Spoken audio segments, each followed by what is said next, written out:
पाहूया पुढील महत्वाची बातमी। दिग्रसमध्ये 1.5 कोटींच्या नाल्याची भिंत कोसळली आहे।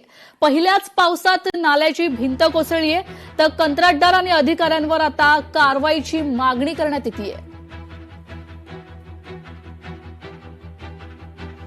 दिग्रसमध्ये 1.5 कोटींच्या नाल्याची भिंत कोसळलेली आहे। पहिल्याच पावसात ही नाल्याची भिंत कोसळली आहे, त्यामुळे कंत्राटदार आणि अधिकाऱ्यांवर कारवाईची मागणी करण्यात आली आहे। आपण हे दृश्य पाहतोय संसदेबाहेरची इंडिया गाडीचे हे निषेध सुरू आहे। आपण पाहतोय राम मंदिर दानपेटी चोरी प्रकरणाचा निषेध व्यक्त करण्यात येत आहे। आज संसदेचा तिसरा आठवडा आहे, तर या आंदोलनात प्रियंका गांधी देखील सहभागी झालेले आपल्याला पाहायला मिळत आहेत। संसदेबाहेर इंडिया आघाडी पक्षाचं हे आंदोलन सध्या सुरू आहे। राम मंदिर अयोध्या दानपेटी चोरी प्रकरणाचा हे निषेध या खासदारांकडून करण्यात येतोय। आज संसदेचा तिसरा आठवडा आहे। संसद परिसरातून हे आपण दृश्य पाहतोय। संसद परिसरात खासदारांचं आंदोलन सुरू आहे। राम मंदिर दानपेटी चोरी प्रकरणी निषेध व्यक्त करण्यात येतोय आणि सरकार विरुद्ध जोरदार घोषणाबाजी देखील करण्यात येते। संसदेबाहेर विरोधकांचं हे आंदोलन आपण पाहतोय। सरकार विरुद्ध जोरदार घोषणाबाजी देखील करण्यात येते। दानपेटी चोरी प्रकरणाविरोधात आता निषेध व्यक्त करण्यात येतोय।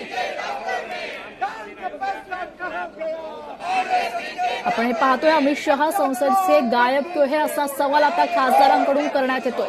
फलकबाजी करण्यात येते। अमित शहा संसदेचे गायब क्यों है असा सवाल आता खासदारांकडून संसद भवन परिसरातून करण्यात येतोय। आपण हे दृश्य पाहतोय संसद भवन परिसरातून हे आंदोलन सध्या सुरू आहे। खासदारांकडून जोरदार घोषणाबाजी सरकार विरुद्ध करण्यात येते। आत्ताच्या घडीची ही महत्वाची बातमी आपण पाहतोय। महिला कुस्तीपटूचा आरोप प्रकरण ब्रिजभूषण सिंह आणि विनोद तोमर निर्दोष मुक्तता झालेली आहे। महिला कुस्तीपटूंचं आरोप प्रकरण होतं आणि या प्रकरणात आता ब्रिजभूषण सिंह आणि विनोद तोमर यांची निर्दोष सुटका झालेली आहे।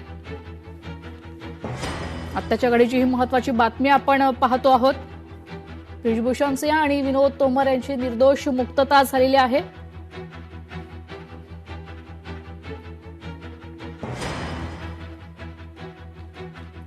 महिला कुस्तीपटूंचा आरोप प्रकरण आणि या प्रकरणाविरुद्ध आता ब्रिजभूषण सिंह आणि विनोद तोमर यांची निर्दोष मुक्तता झाली आहे।